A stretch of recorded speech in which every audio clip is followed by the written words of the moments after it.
My preparation sources were very ordinary. They were not something extraordinary as people expect in this exam. I would just say, with just the very ordinary steps that we do, we have to use three things in our mind. Keep four things in our mind, I would say. First thing is to have a strict rule in your mind that you have to use one source per subject. And I did that. Second thing is there has to be some dedicative motive in your mind about why you have to clear the exam. I had whether be it the field of medical science or be it the civil services, I had one motive that if I do something, it should benefit as many people as possible.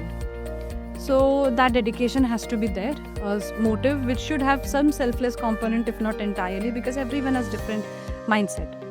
Second thing is the hard work that we talk about for any exam. UPSC also requires smart work.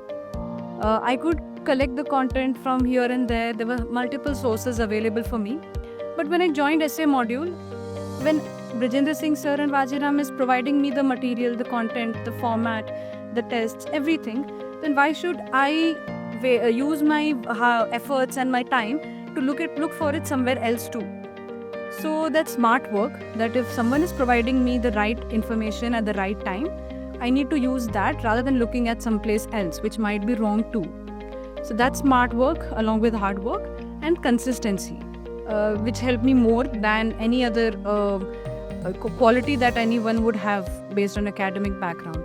So these four things I think are necessary, essential to clear the exams, and are sufficient if you are walking in that path with these four qualities diligently, and I would sometimes say religiously.